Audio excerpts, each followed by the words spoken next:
رحمت للعالمین، اے نبی پیارے نبی، سنت تیری دنیا دی، اے نبی اے نبی۔ نحمده ونصلي على رسوله الكريم، اما بعد فاعوذ بالله من الشيطان الرجيم، بسم الله الرحمن الرحيم، رب اشرح لي صدري ويسر لي امري واحلل عقدة من لساني يفقهوا قولي۔ سنت پر عمل کرنا واجب ہے۔ اللہ تعالی کے احکامات کی طرح رسول اللہ صلی اللہ علیہ وسلم کے احکامات بھی واجب الاتباع ہیں۔ شریعت میں سنت رسول صلی اللہ علیہ وسلم اور کتاب اللہ کے احکامات ایک ہی درجہ رکھتے ہیں۔ حضرت عبداللہ بن مسعود رضی اللہ تعالیٰ عنہ کہتے ہیں کہ ایک دفعہ میں نبی صلی اللہ علیہ وسلم کے ساتھ ایک باغ میں تھا۔ آپ صلی اللہ علیہ وسلم کھجور کی ایک چھڑی پر ٹیک لگائے ہوئے تھے، یعنی ایک سٹک پکڑے ہوئے تھے کہ یہودی گزرے۔ وہ آپس میں ایک دوسرے سے کہنے لگے، یعنی محمد صلی اللہ علیہ وسلم سے روح کے بارے میں سوال کروں۔ ان میں سے ایک نے کہا، محمد صلی اللہ علیہ وسلم کے بارے میں تمہیں کس چیز نے شک میں ڈال دیا ہے کہ وہ پیغمبر ہی نہ ہو؟ کچھ یہودیوں نے کہا، محمد صلی اللہ علیہ وسلم کوئی ایسی بات نہ کہہ دیں جو تمہیں ناگوار گزرے۔ پھر انہوں نے فیصلہ کر کے کہا، اچھا چلو سوال کرو۔ چنانچہ یہودیوں نے آپ صلی اللہ علیہ وسلم سے پوچھا، روح کیا چیز ہے؟ آپ خاموش رہے، کوئی جواب نہ دیا۔ میں سمجھ گیا کہ آپ پر وحی نازل ہو رہی ہے، چنانچہ اپنی جگہ پر کھڑا رہا۔ جب وحی نازل ہو چکی تو آپ صلی اللہ علیہ وسلم نے یہ آیت تلاوت فرمائی، یسألونک عن الروح قل الروح من امر ربی۔ ترجمہ، اے محمد، لوگ آپ سے روح کے بارے میں سوال کرتے ہیں، کہہ دیجئے روح میرے رب کا حکم ہے اور تم کو اس کے بارے میں کم ہی علم دیا گیا ہے۔ بنی اسرائیل 85۔ اسے بخاری نے روایت کیا ہے۔ اس سے کیا پتہ چلتا ہے کہ اب دو چیزیں ہمارے سامنے آ گئی نا۔ ایک کیا کہ جس چیز کے بارے میں آپ کو علم نہیں ہوتا تھا آپ خاموشی اختیار کرتے اور وحی کے ذریعے جواب آتا۔ دوسرا یہ کہ اگر آپ اپنے اجتہاد سے کوئی فیصلہ کر دیتے تو بسا اوقات اس کو وحی الہی سے تائید ہو جاتی اور بسا اوقات اس کی تردید ہو جاتی۔ اگر تردید ہو جاتی تو آپ اپنی رائے کو بدل لیتے تھے۔ قرآن مجید کے علاوہ بھی اللہ تعالیٰ نبی اکرم صلی اللہ علیہ وسلم کو دین کے احکامات سکھاتے تھے جن پر ایمان لانا اور عمل کرنا اسی طرح واجب ہے جس طرح قرآن مجید کے احکامات پر ایمان لانا اور عمل کرنا واجب ہے۔ چند مثالیں۔ حضرت انس بن مالک سے روایت ہے کہ رسول اللہ صلی اللہ علیہ وسلم نے فرمایا، اللہ تعالیٰ نے مسافر کو نصف نماز کی رخصت اور روزہ مؤخر کرنے کی رخصت دی، جبکہ حاملہ اور دودھ پلانے والی عورت کو صرف روزہ مؤخر کرنے کی رخصت دی، یعنی نماز کی نہیں۔ اسے ابو داؤد، احمد، نسائی، ترمذی اور ابن ماجہ نے روایت کیا ہے۔ تو اس سے کیا پتہ چلتا ہے کہ قرآن پاک میں تو صرف مسافر اور مریض کا حکم ہے۔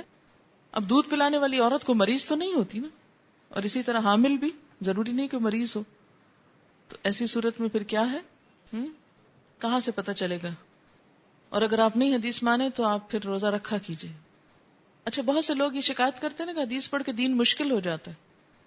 مجھے تو ایسے لگا کہ آسان ہو جاتا ہے اور بہت آسان ہو جاتا ہے، بالکل فطرت پہ آ جاتا ہے، نیچرل، کہ جو چیزیں انسان واقعی کر سکتا ہو۔ اور جب ہم اپنی عقل سے دین کی بہت انٹرپریٹیشن کرتے ہیں تو تقوی کا ایسا خود ساختہ معیار قائم کرتے ہیں جس تک کبھی پہنچ ہی نہیں سکتے۔ امپریکٹیکل ہو جاتا ہے دین، خشک ہو جاتا ہے۔ حضرت ابو سعید رضی اللہ تعالی عنہ کہتے ہیں کہ ایک عورت رسول اللہ صلی اللہ علیہ وسلم کی خدمت میں حاضر ہوئی اور عرض کیا، یا رسول اللہ صلی اللہ علیہ وسلم، آپ کی ساری تعلیمات مردوں نے لے لی ہیں، ایک دن ہماری تعلیم کے لیے بھی مقرر کر دیجئے جس میں ہمیں وہ باتیں سکھائیے جو اللہ نے آپ کو سکھائی۔ آپ نے ارشاد فرمایا، اچھا فلاں فلاں دن فلاں فلاں جگہ جمع ہوا کرو۔ چنانچہ عورتیں جمع ہوئیں اور رسول اللہ صلی اللہ علیہ وسلم ان کے پاس تشریف لے گئے۔ کہیں نہیں آتا کہ بیچ میں کرٹن لگایا یا کوئی بیچ میں ایسا انتظام کیا، یعنی ڈائریکٹ تعلیم تھی، اور جو باتیں اللہ نے آپ کو سکھائی تھی وہ ان کو سکھائیں۔ پھر فرمایا، تم میں سے جو عورت اپنے 3 بچے آگے بھیج چکی ہے، یعنی فوت ہو چکے ہیں، تو قیامت کے روز وہ بچے صبر کرنے پر اس کے لیے جہنم سے رکاوٹ بنیں گے۔ ایک عورت نے سوال کیا، اگر 2 بچے فوت ہوئے؟ عورت نے 2 کا لفظ دہرایا تو آپ نے جواب دیا، ہاں 2 بھی 2 بھی 2 بھی۔ 3 دفعہ آپ نے دہرایا تاکہ بات سمجھ میں آ جائے۔ اسے بخاری نے روایت کیا۔ اب آپ دیکھیں کہ کتنا نیچرل انداز ہے نا تعلیم کا. اچھا اس میں یہ ہوتا ہے نا کہ بسا اوقات مرد اور عورتیں دونوں ایک اجتماع میں حاضر ہوتے ہیں تو بیچ میں کرٹن کر لیا جاتا ہے. وہ بہتر ہوتا ہے، وہ اس لیے کہ عورتیں اپنا ریلیکس ہو کے بیٹھیں. اگر اکٹھے بیٹھے ہوں گے یعنی اس طرح بغیر کسی آڑ کے تو اس میں بہت کانشیس ہو کے بیٹھنا پڑتا ہے. لیکن اگر مردوں اور عورتوں کے جیسے اجتماع اکٹھا ہے اور بیچ میں کرٹن ہو دونوں کو سیپریٹ کرنے کے لیے، تو یہ ایک پسندیدہ صورتحال ہے تاکہ دونوں اپنا اپنا اطمینان سے بیٹھے رہیں. اچھا جناب، حضرت ابو ہریرہ حضور صلی اللہ علیہ وسلم سے اور حضور صلی اللہ علیہ وسلم اپنے رب سے روایت کرتے ہیں. اس کو کیا بولتے ہیں؟ حدیث قدسی. کہ اللہ تعالیٰ ارشاد فرماتا ہے ہر عمل کا بدلہ ہے اور روزہ میرے لیے ہے، میں ہی اس کا بدلہ دوں گا. روزہ دار کے منہ کی بو اللہ کے نزدیک مشک کی خوشبو سے زیادہ اچھی ہے. اسے بخاری نے روایت کیا ہے. تو اس سے کیا پتہ چلتا ہے کہ آپ جو روایت کر رہے ہیں اس کا سورس کیا ہے اصل میں. حضرت انس رضی اللہ تعالی عنہ نبی صلی اللہ علیہ وسلم سے روایت کرتے ہیں اور نبی صلی اللہ علیہ وسلم اپنے رب سے روایت کرتے ہیں کہ اللہ تعالیٰ فرماتا ہے جب کوئی بندہ بالشت بھر میری طرف آتا ہے تو میں ہاتھ بھر اس کی طرف آتا ہوں. جب بندہ ہاتھ بھر میری طرف آتا ہے تو میں 2 ہاتھ اس کی طرف بڑھتا ہوں. جب بندہ چل کر میری طرف آتا ہے تو میں دوڑ کر اس کی طرف آتا ہوں. اسے بخاری نے روایت کیا. حضرت ابو ہریرہ کہتے ہیں کہ رسول اللہ صلی اللہ علیہ وسلم نے فرمایا اللہ تعالیٰ ارشاد فرماتا ہے کبریائی میری اوڑھنی ہے اور عظمت میری چادر ہے. جس نے ان دونوں میں سے کسی ایک کو مجھ سے چھینا میں اسے جہنم میں پھینک دوں گا. یعنی تکبر اللہ تعالیٰ کو بندوں کے لیے پسند نہیں. اسے ابو داؤد نے روایت کیا ہے. یہ صرف اللہ کا حق ہے کیونکہ حقیقت میں بڑا وہی ہے.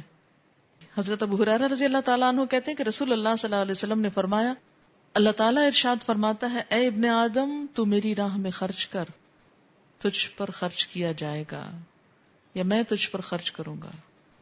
انفق علیک، میں تجھ پہ خرچ کروں گا. دینے والے کو اور دیا جاتا ہے. سبحانک اللہم و بحمدک نشہد ان لا الہ الا انت نستغفرک و نتوب الیک. والسلام علیکم ورحمۃ اللہ وبرکاتہ. للعالمین.